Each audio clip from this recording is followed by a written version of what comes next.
you wanted the best, you've got the best podcast. The hottest podcast in the world.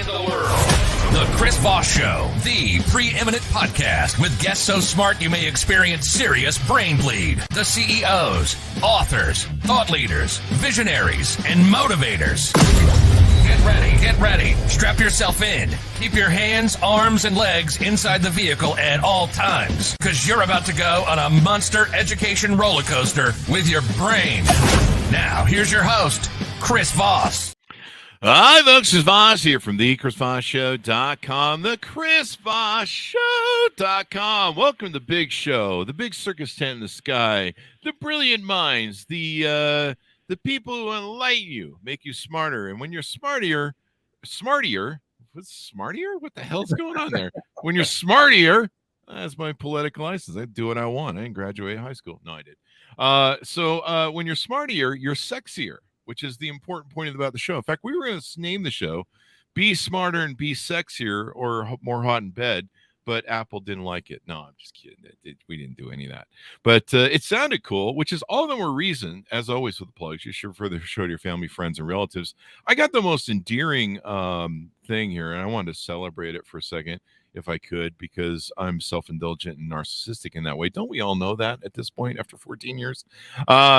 Thanks for the recent 5-star, or it's a 4-star. I guess it didn't quite make 5, but someone did say something very nice. Roseanne Forte. Thank you, Roseanne. She wrote, brilliant across multiple topics. His interview style, and this is referring to me, evidently, his interview style allows, is there any other hosts on this show?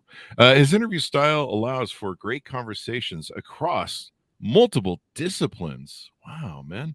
I love that. I love being a guy who tries to know everything and in the end really knows nothing. But I mean, let's face it, folks. But refer the show to your family, friends, and relatives. Give us that 5-star review, because I need to make up for that 4-star review from Roseanne. But I love you, Roseanne. Thank you very much. And thank you to all my people who give us these great reviews on the Chris Voss Show. Being, like a Larry King, where I can talk about just about anything, is awesome. And I didn't have a wife and kids, so I spent my life reading stuff and watching the news, which is bringing me brain dead, as all you can tell. Goodreads.com/Chris Voss is a good place to refer people. YouTube.com/Chris Voss. And the big LinkedIn newsletter. Geez, that thing grows like a machine every day. It's crazy. We just put up an amazing interview over there. You should check that out in the big 130,000 LinkedIn group, as always. And as always, we have the most amazing guests, and I repeat myself often because we do. Damn it. We put it in the Google machine, and out they spit and come on the show. But usually not spitting, just the machine spits them. They don't spit, but maybe they do. I don't know. Maybe we should ask them one of these days. Anyway, Lee Benson. What is with the spitting thing? Lee Benson is on the show with us today, and I don't know if he spits or not, but we'll get to the bottom of it. He has the latest, hottest book to come out, June 14th, 2022, and another one that we'll get to as well. But this one is called Your Most Important Number. Increase collaboration, achieve your strategy, and execute to win. He's on the show with us today. He's going to be talking this amazing book, and another one that he just wrote that's great for kids and families. So that'll be good for them. Lee, no, that's not his name. Lee grew his first company, Able Aerospace, from 3 to 500 employees with 15 consecutive years of 20% compounded average annual growth before his exit. Next, he founded Execute to Win, ETW, and his senior leadership team's experience. He provides similar results by working together at improving organizations' most important number, TM. Is that a trademark? Most important number trademark, TM? It is a trademark, yes. Okay, that's weird. They put that right at the end of it. So today, Lee's operating system is used by businesses all over the world, and ETW advises many high-growth companies, helping teams uncover their most important number to achieve and identify the work that drives that number to build their business. Welcome to the show, Lee Benson. How are you? I am really well. It's good to be here, Chris. Thank you. There you go. We just did a roller coaster through the ramble, and I guess we need to know, do you spit, sir? I don't know what that means. People closest to me know whether that's something that is or isn't. Is that like a chew thing? I don't know, like chewing tobacco or something? I don't know. Just skip that question. That's just a joke. So, Lee, give us your .coms, wherever you want people to find you on the interwebs. Yeah, go to yourmostimportantnumber.com or themindmethodology.com. And if you go to themindmethodology.com, you'll get all the resources for basically everything that we'll be talking about here today. There you go. And Lee joins us. For those of you, I'm going to give a YouTube plug out because most people consume the podcast on audio. Lee joins us from his man cave, his band cave, really. It's a man band cave. So if you can, go see it on YouTube. You can see all the wonderful setting. What were you doing there in your band cave there last night, Lee? Yeah, so this is a music studio I built a number of years ago, and there's a full-blown recording studio. I'm sitting in the middle of it. I mean, it's really world class. And then there's lots of other open spaces around it. And I hold a lot of fundraisers here for different charities I'm involved with, occasionally political fundraisers.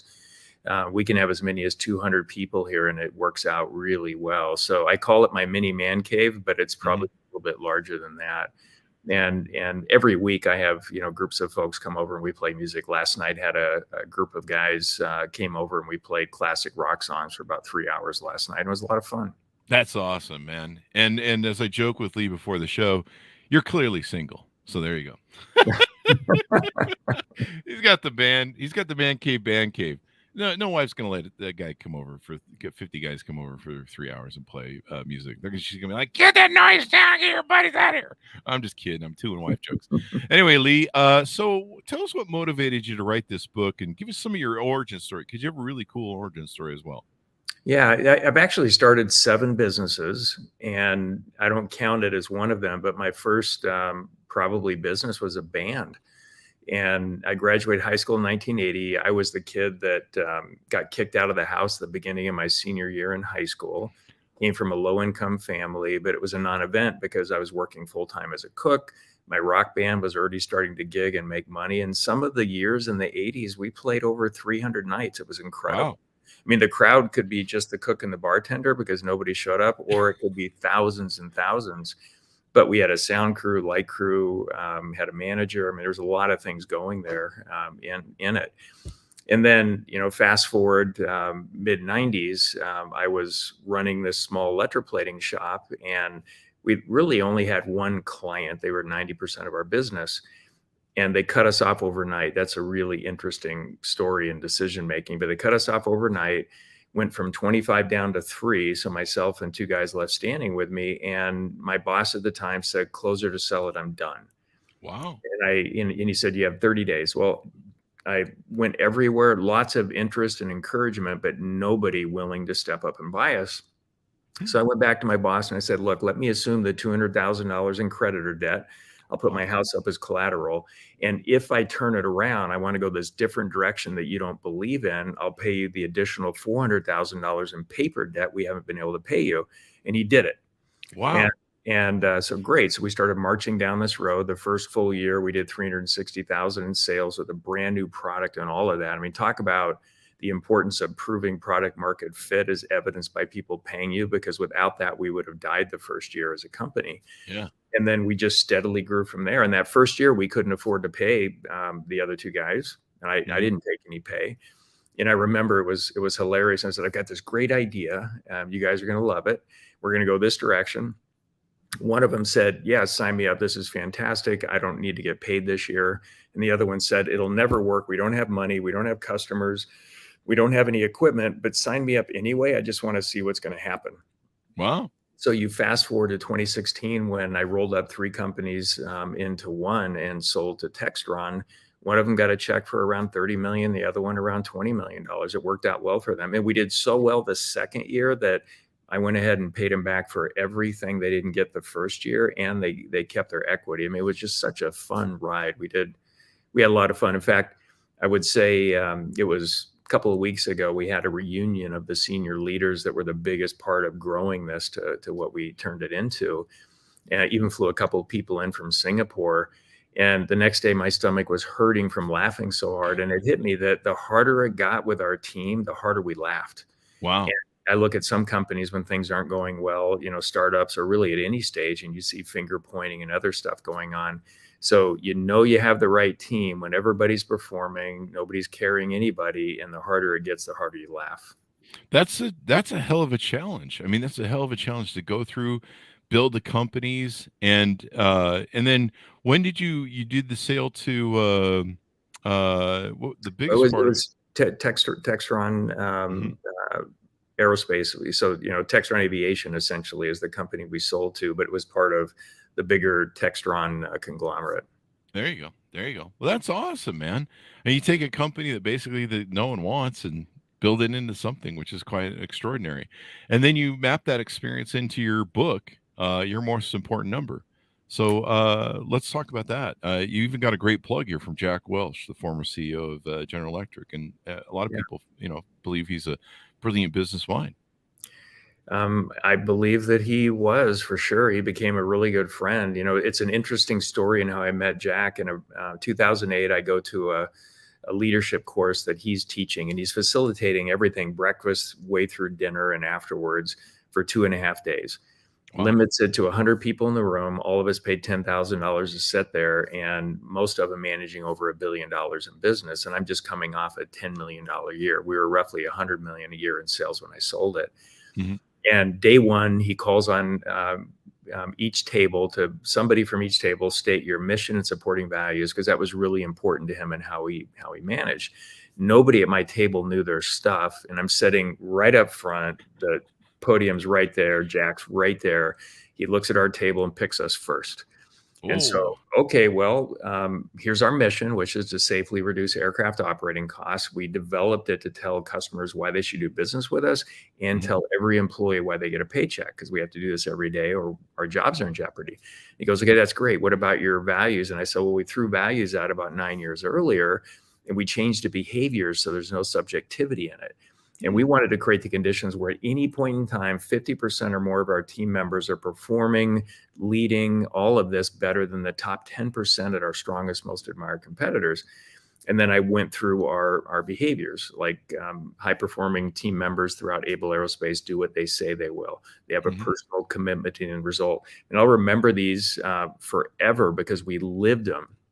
But I remember it was super awkward.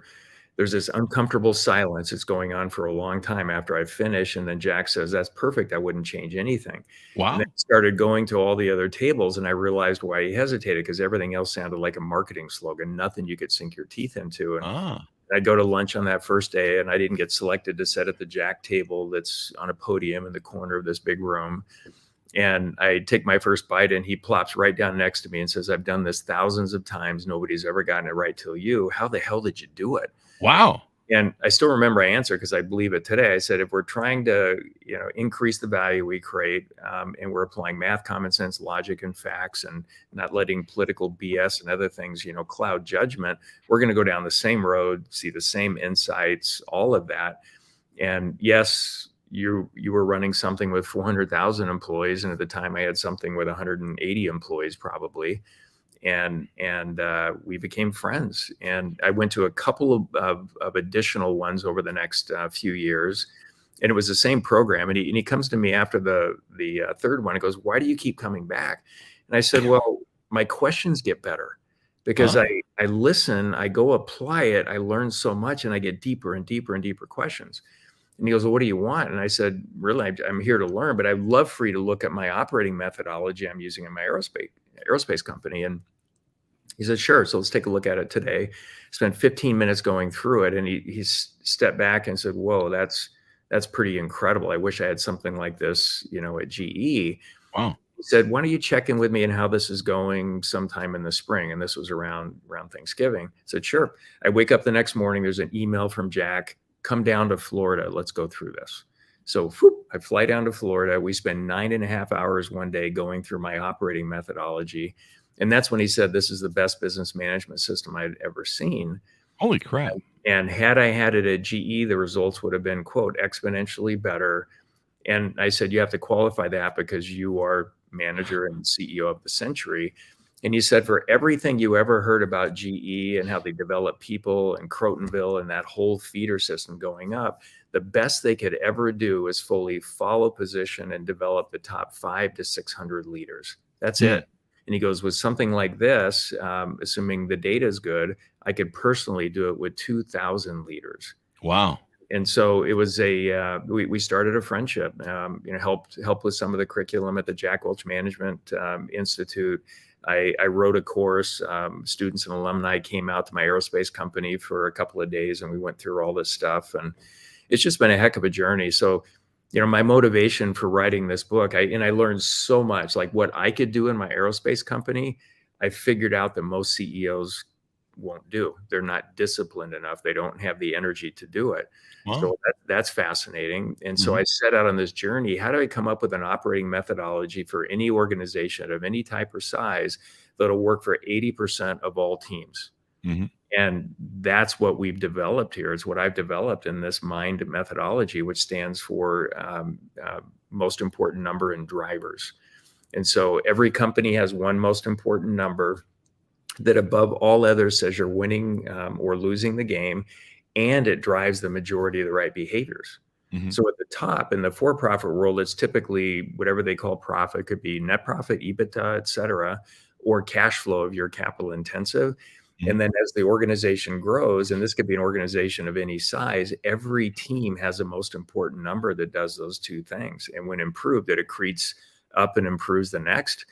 And so we have clients from 4 employees to 40,000 employees, and it's really cool watching these value creation Legos connect together via these most important numbers.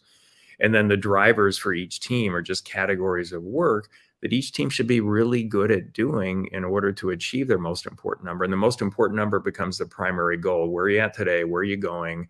Are we on track, ahead, at risk, or behind all the way along the way? And what's the best work we're doing to make that go? And so that was my motivation. I know I can make hard work, no problem, but I know a lot of leaders can't. But it shouldn't be hard work. It should be something that feels right for every team member. And that's what I set out to do. And it's been a lot of fun watching that come to fruition. It's been a long road, but hard things are hard. There you go. So what is the most important number? How do you know what your most important number is? How do you set it? In the book, you refer to it as MIN, the most important number standard. How do you discover what that is? Yeah, there is one for the overall organization. And I remember doing an interview with Jack Welch a long time ago, and he said, it just needs to be a few numbers, 2 or 3, 4 max. And I said, no, I think it's 1. And this is what kind of led me down this road. And he hesitates a little bit and goes, yeah, you're right. There is one that does it, and everything else is subordinate to it.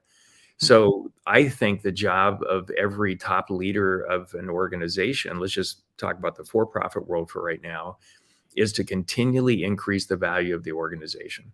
And that's how much profit it generates, cash flow, how ready it is to potentially sell and get a higher multiple. So that's their number one job to do it.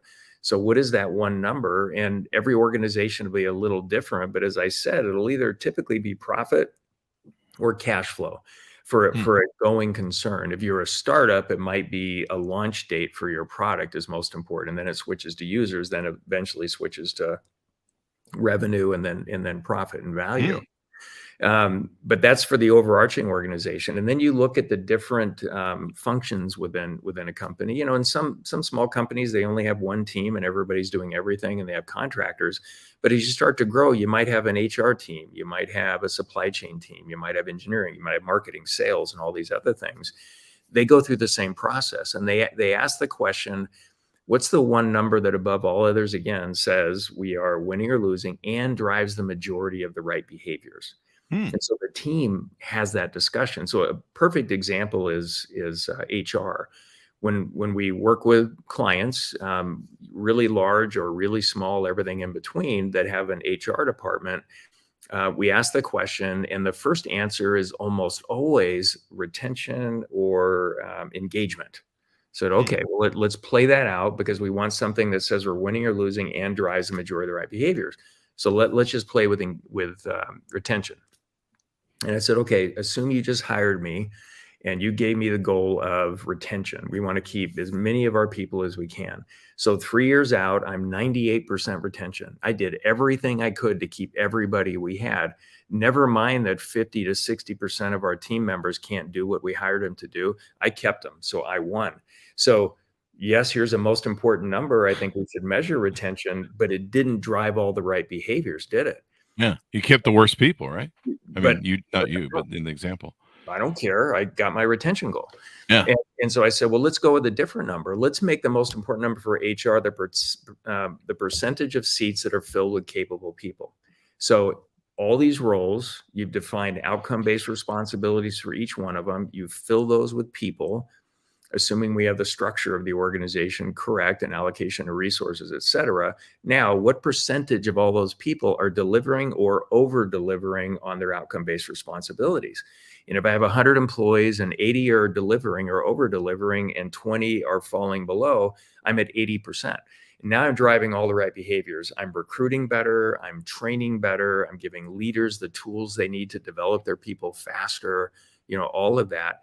And then every function, marketing and sales, that they all do the exact same thing. And they're really interesting, powerful discussions that you have to have the team develop it together. You just have to, so you get the ownership. It's their stuff. Mhm. If as leaders you just say, here's everybody's numbers and this is what you're going to do, you don't get the buy-in. Because I think I talked about the number one job of the top leader of a company, the CEO, founder, et cetera, to continually increase the value of it. Well, the job of every leader, first, get results. Two, create an environment where every single team member is intrinsically motivated and empowered to create more value over time. Mm. And if you make it their work, because it is their work, they came up with it, this is what they committed to, then they're all in. I mean, that level of engagement is significantly higher. And when people say we want to engage employees, engage with what?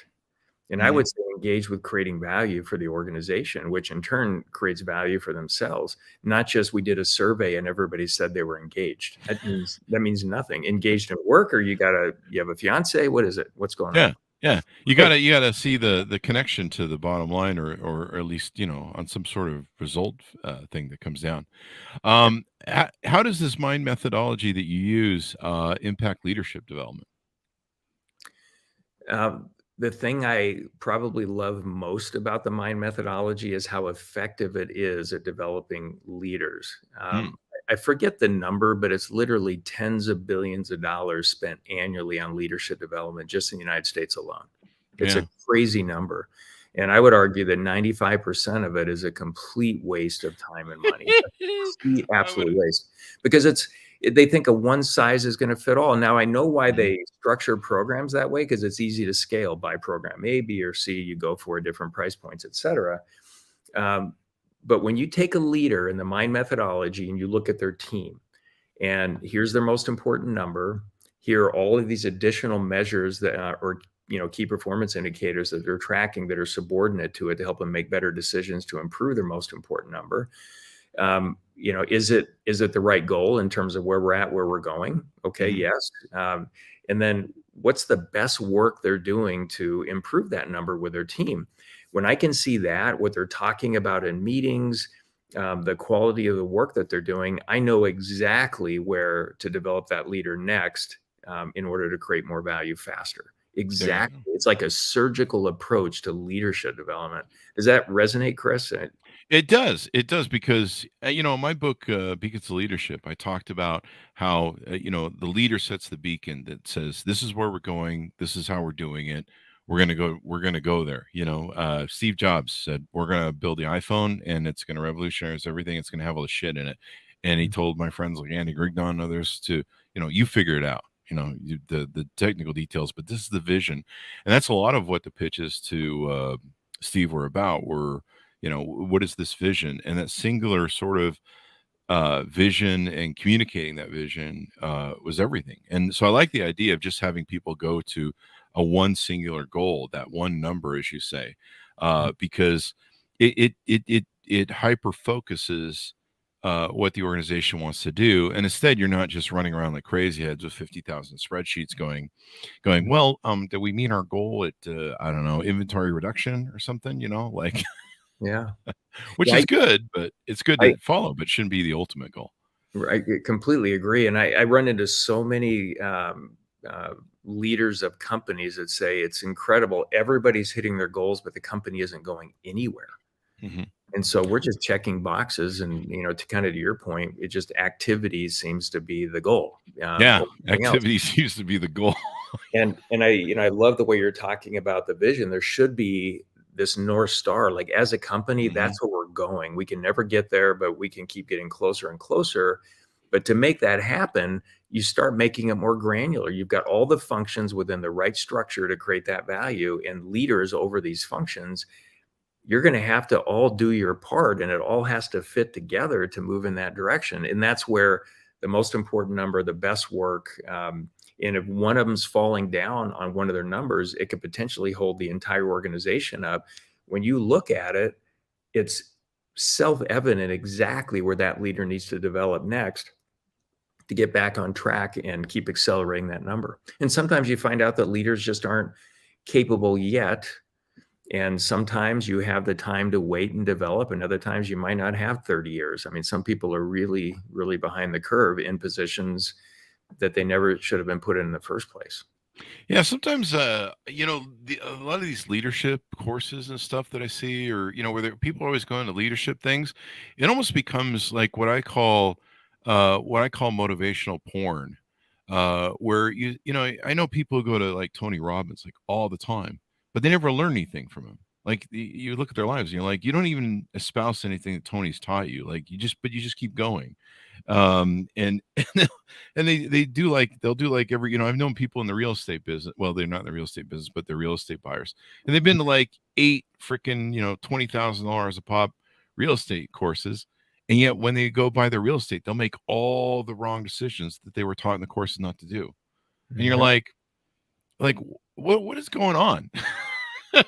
Like you need to be able to apply the stuff you want. And maybe another good example of that is we recently saw that there was a lot of fat in tech companies like Facebook and other things, and they just seemed to have scooped up everything they could during the COVID crisis, and they were trying to get the metaverse to work and all that sort of stuff. But a lot of companies seem to be scooping people up and just hoarding basically people.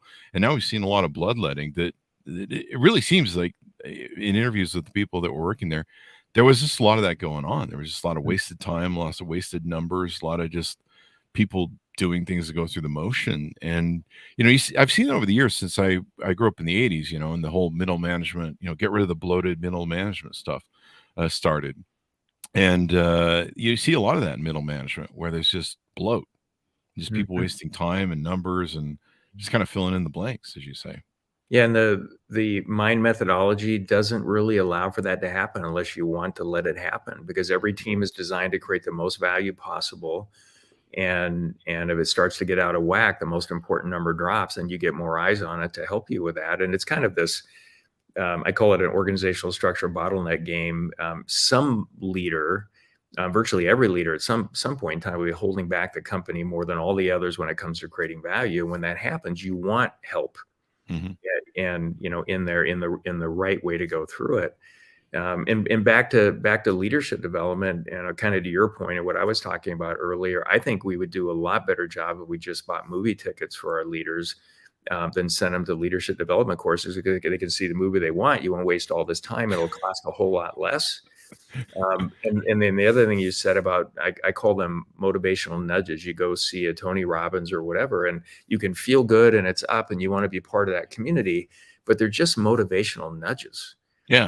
And they don't stick. And so like in any organization, if you want the adults and people working there to discover their value creation superpowers and create value, faster and faster over time, there has to be a operationalized operating environment from which they do that. And that's the whole mind methodology. This is a very intentional way of creating value within any organization of any size. But if you leave it up to, the CEO meets with everybody once a quarter or whatever it is, and rah, this is where we're going, that's a motivational nudge, not a system by which everybody creates value. Because every day, correct me if I'm wrong, every day people are showing up and going, okay, this is our goal today. This is what we need to achieve. And it's almost like I don't know, would a hive mind be like a good example of it? A hive mind where people are working towards the same goal, or? Yeah, as long as it's the right goal. So there's a lot of operating methodologies out there, right? So there's 40X, there's OKRs, there's scaling up, there's EOS, there's a bunch of popular ones and thousands that have been developed by consulting companies and individual consultants. And the challenge that I believe that virtually all of them have is they make process more important than what's most important. We spent so much time on this. We ran a meeting exactly with this format, and we only did this, and then everybody's checking these boxes, including goals. And I've learned that traditional goal setting, I've never seen it stand the test of time anywhere, like literally anywhere. Even CEOs say, "Oh no, we set our goals and everybody follows and everything happens." Really? Let's go audit some of those goals. And usually it's everybody come up with 2 or 3 goals every quarter, get it approved by your manager, and then rinse and repeat every quarter. That feels terrible for most employees.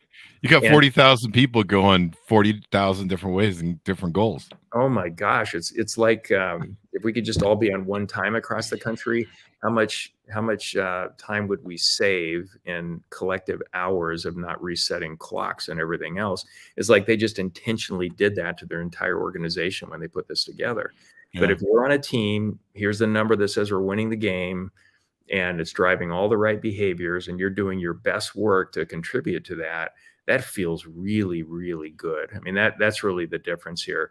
Every decision, every action is through the lens of improving what's most important, not checking boxes, making what's most important the activity of an operating system that isn't the mind methodology.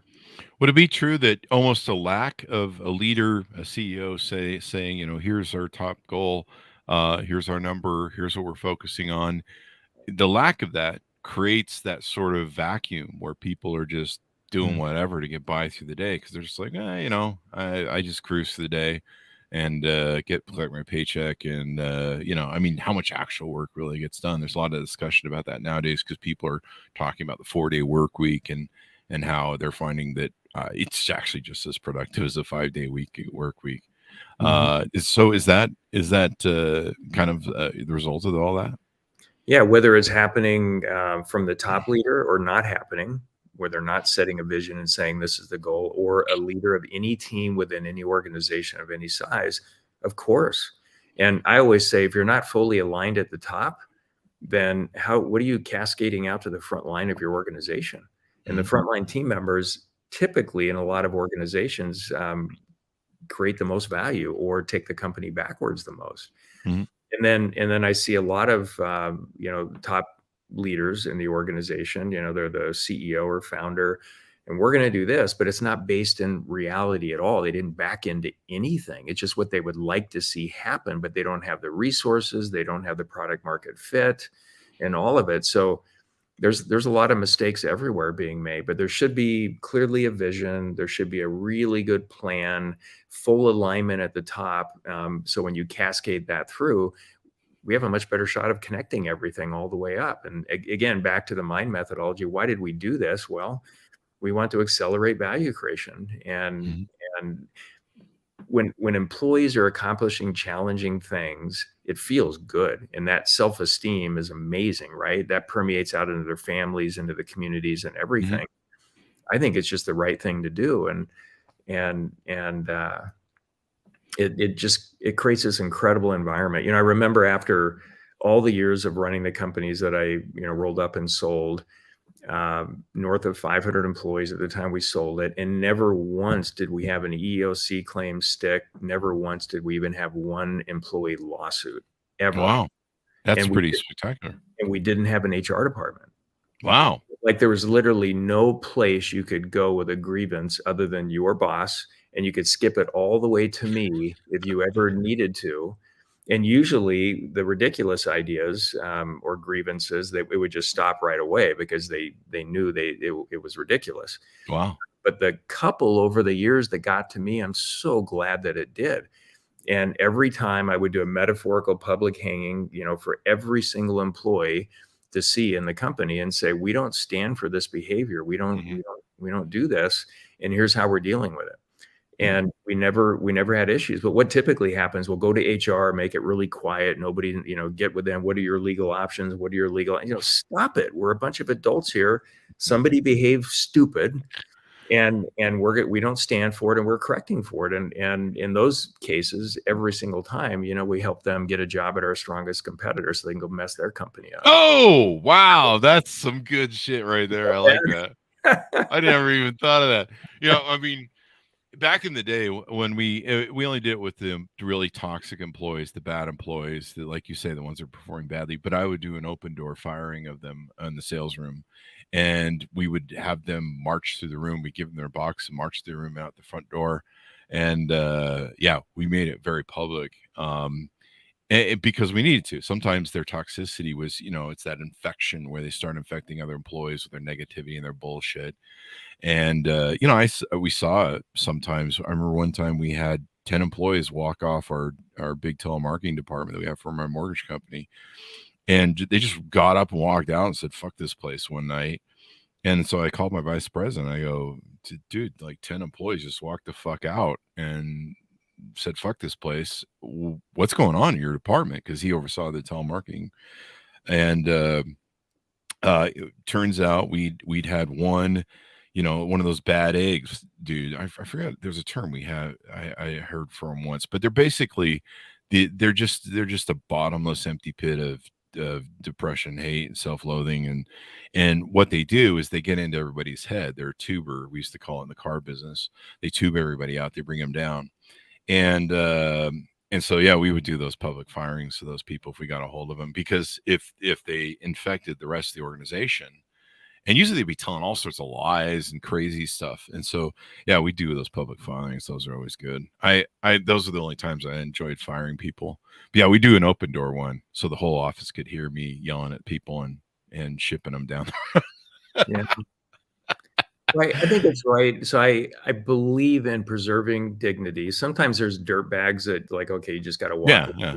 Nothing that you can do, but that's a pretty small percentage. Yeah. And every time we had employees that were super toxic, disgruntled, lots of stuff going on, generally it wasn't, I want to take this company down. It was just they were toxic. And one of my policies was, when they do leave, we hope they get a job at one of our competitors. But when they do leave, we have to follow them for at least a year. And it doesn't matter who the employee was. Like, anybody that leaves, you have to, if you hired them, you're the manager, you have to follow them for a year. And the most disgruntled ones, not the crazy dirtbags that are just freak shows, but the most disgruntled ones, I would follow them. And I'd call them in a couple of weeks. Hey, how's it going? And they're yelling. And I get it. This wasn't the right culture for you. Hope you find a better culture. Try to talk about hobbies. Because I do want them to do well. The world's a better place if they're not out there with that kind of, anger. Yeah. And then, not uncommon, within a year or two, they're working back in the aerospace days. They're working for United Airlines or somebody else, and they're starting to send us work. They send us work, and there's folks I'm still following 20 years later today. There were disgruntled employees that left. It's like this larger sort of community, and it's like we're all in it together. There's nobody perfect that I know, So let's go for this. You're a nicer guy than I am. Well, in a way, it's the right thing, because with social media, they can do a lot of damage too, right? That's true, especially nowadays. Yeah, not good for them to feel that way, and can be really not good for the organization to have all these bad reviews flying in. Yeah, and then what's the other thing? Glassdoor. Yeah, you get those bad Glassdoor reviews now, which are extraordinary. Sometimes I have like I'll get on Glassdoor every now and then and read, like, you'll see some companies that you like, clearly that CEO is really toxic because everybody hates the hell out of him. And you just read through the things. But that can hurt your what people think of you and all your good stuff. I wonder what Facebook's Glassdoor looks like. Well, Chris, the challenge I have today is I don't know what to believe. Because if somebody wants to take a company down, they'll get 30 people that are paid to go in and do bad reviews. And if it confirms a confirmation bias, then people will go with it, right? So whether it's good or bad news, like maybe, like literally maybe. So that all that stuff means nothing to me. What means something to me is there a real win-win exchange of value? Mhm. And the customers that are working with us we're exchanging that win-win value, we can grow it forever. They could see a couple of bad reviews, but they know what the relationship is, and it doesn't matter. So I'm just having a hard time today believing anything. And now with these advancements in AI, like, what can you really believe? Somebody has 300,000 followers. Really, are they bots? I mean, it's like Yeah. it should be about intensely creating value in the world, not how you're seen. Like, look Mhm. how cool I am. I've got all these followers and all this stuff going on, so you should do business with me. Or even better yet, look at this person's degree, or they're an author, you're an author. Oh my gosh. No, how did you use your degree, or how did that book move the needle to create more value in the world? That should be the conversation, in my opinion. I mean, it's a lot of work to get a degree, a lot of work to write a book. I've written 2 now. But I didn't write him to be an author. I wrote him to move the needle in a Mhm. couple areas, and it was a foundational piece required to do it. And it's a lot of work. Definitely, definitely. So, how do say I'm a CEO listening to this or reading your book, or maybe I'm an organizational leader, HR, whatever. How do we implement this? How do you when's the best time to start this? I should ask, and then what's a simple way to implement it? You can just give me the overview if you want. We don't, otherwise we won't be here all day. Yeah. Step one is read the book. Mm, And the last chapter in the book is a DIY chapter. mm. And I was on a call with a CEO of um, a group of companies essentially last week. And he brought in one of the leaders of a business. He goes, we've all just read the book here a month and a half ago. And he says, I know you don't need any more success stories or testimonials, but I got to tell you what's happened. We had all these metrics and everything going on. And now every leader has one most important number that follows the guidance in the book. And everything is easier. I'm not scrambling to get that extra 2 or 3% to make the number for the month. They're overdriving 2 or 3% and looking for more on their own. And Mm. so read through the book, you get the understanding and the thinking. A lot of people look at it, oh, numbers, yeah, of course, what measures, matters, and all of that. No, you don't get it. And until you read the book or experience this, it's not what a lot of people think it is. But he just said it's completely changed their world. So read the book. That's step one. Go to themindmethodology.com. You can get the book there, or just go to Amazon or anywhere books are sold. I think we're in 40,000 different channels. And one of the things I did with the audiobook, I actually recorded it right here in my studio when I narrated it, is that I did 25-minute interviews after every chapter for even more insights and background. Oh, I on, love that. on I love it. Did you do any music since you're in the studio there with all the band stuff? Okay, so I probably shouldn't say this, but I'm going to give it away. At the end of it, I just plugged in my guitar, did an impromptu 3.5, 4 minute guitar solo at the very Oh. end of the book. So when people say they read it, did you read the whole thing? Did you listen to the whole thing? And, oh yeah, I listened to the whole thing. And they don't mention the solo. It's like, sure, yeah, of course you did. I like that. I like that. That's pretty brilliant. Let's get a plug in here too, because you mentioned you really want to move the needle and make a difference. You wrote this other book that's new, March 30th, 2023, called Value Creation Kid: The Healthy Struggles Your Children Need to Succeed. Most parents want their children to succeed. Let's plug a little bit about this book and get in there. Yeah, this book was something really important to me, and I kind of work backwards from what would an ideal high school graduating student into adulthood look like. Mhm. They can think critically. They're not only financially literate, but they're as financially independent and as competent as they want to be. They understand the value of healthy communities. Everything they do, everything they vote for, every individual they vote for is about creating better conditions to work, live, learn, and play for their families or their friends, the communities they engage with.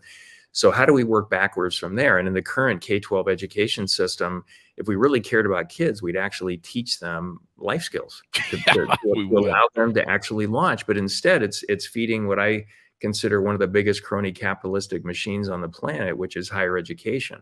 Mm. Get a good grade, get a diploma, get a degree, get a job. And we've all heard that, a lot of that doesn't matter. They're not ready for adulthood. They come out of college, and not all programs, some of them are really good, of course. You Mhm. want to be an engineer or a doctor, but a lot of them, they come out and they're not ready for anything. And especially high school, they're just not taught the basics. And so working backwards from there, and we talked about it earlier in the interview, I don't think motivational nudges work. I run into folks that say, if I can just get my book in the hands of every kid in America, it solves all of our problems. Nope. It's like sending them to a motivational seminar. It's a nudge. And just like operationalizing value creation within organizations, which is what my first book, Your Most Important Number, is all about, this is about operationalizing value creation within families. Mm. And so imagine this. Even before kindergarten, the family's talking about value creation. And there's three main buckets that you can create value in. There's material value, money, things. There's emotional energy value, which in my view is the scarcest commodity on the planet. When that one's on 10, it energizes everything else. And then there's spiritual value. That means something different to everybody. Connectedness, could be Jesus, could be whatever it is. But those are the three buckets. And then when you start kindergarten, you start working your way through that K-12 journey, why don't we say, which is the truth, the purpose of an education is to create value in the world. It's not to get a degree and get a job. That's not it. It's to create value in the world. And so everything you're learning and in this whole operationalized environment for the kids helps them discover their value creation superpower as they go through it. And so everything they're doing is around that. And what Scott and I put in the book is something we call the gravy stack method. And there's 4 simple pieces that any family can incorporate. First is value creation and how you talk about it. Second is house rules. What's your job for the family? What are the expectations? What are the expenses you pick up as a child as you get older? More and more of those. And how do you earn extra money so you learn how to manage it? Third is financial competency. You're not just learning about it, you're applying it. And then fourth, and the most important part, is healthy struggle. So we as parents, we should be, for all of our kids in the country, whether they're a part of our community or our own kids, we should be designing healthy struggles for them to build a capability, to build confidence, and don't stop there, use it to create some value. And then stay on this wheel as you go through, and let's do it right into adulthood. And with the best of intentions, you hear it all the time, we want to take all the struggle away from our kids because we struggle, we don't want them to. Well, we just handicap them significantly. When I was kicked out of the house at the beginning of my senior year in high school, I learned to hustle when I was 6 years old, pulling weeds from neighbors that weren't friends or family for a quarter an hour. That was a long Wow. time ago in 68. And then shoveling snow and mowing lawns and paper routes, dishwasher, busboy, cook. And so I'm making plenty of money. I could trust that value creation cycle. I struggled to get a capability, build confidence, used it to create value, and just kept going. There was nothing I thought I couldn't do. I had a Mhm. huge advantage because I did this. So how do we create? Now, maybe my environment wasn't the healthiest, and that's just the way life is. I think it made me who I am, and I value every minute of everything so far. But what about this possibility of designing healthy struggles in an organized way for all the kids to go through that K-12 journey and come out the other side, these self-reliant, incredible value-creating adults? Yeah. Yeah. And having that goal and that mindset, how do I create value in life, is a little bit more entrepreneurial as well. Well, I think so. Yeah. Yeah, absolutely. 'Cause that's And usually what entrepreneurs do, is they look to create value in the world, and your mindset's very different than just like, you should get a job, eh? you're right. That's not very motivational. It's not. It's not. And it's that old Fight Club scene where he goes, I call my dad. What do I do? He says, go to graduate high school. What do I do now, Dad? Graduate college. What do I do now, Dad? I don't know. Find a wife and get married. Get a job. you know, it's like, it's not very inspirational when people look at the world. I remember looking at the world going, this is really messed up crap. But I love the beauty of being an entrepreneur. Anything more we should have covered, or anything more I should have asked you? Yeah, something to add to this latest book, Value Creation Kid. I'm interested in making an impact in low and middle income families because that's the largest part of the population in this country. And so I've been over the last 6 months to a year of messing around with this gravy stack method and operationalizing it in households. It's incredible how they're adopting it. and it's usually the mothers that run the most with it. And I'll text, hey, I'd love some feedback. I know you've just listened to the book or you started reading it, and they'll text back a stack of books that they bought to give to all their friends. Nice. Like that is really cool, so it doesn't matter what I think should happen. What matters is it's like product market fit. Will this operating methodology to operationalize value creation in a family resonate, and will they run with it? And so far the book's really just come out, but oh my gosh, it's really going. And I'm super happy about that, because I as I slow down or age out in this world, I want an amazing world to be in. And the kids today are going to be running the world that we age out in. Yeah. And I love science fiction, dystopian movies and all that, but I don't want to live in one. Yeah, we really don't. I mean, it's what is it? 30% of the workforce, I think, by 2025, or maybe now or next year, is supposed to be Gen Zers. So we're dependent on those kids to pay my Social Security. So there's that. Yeah, and I'm still super optimistic. There's a way through this. This is a kind of a crazy time, but we've gone through a lot of those throughout history. We'll get through it.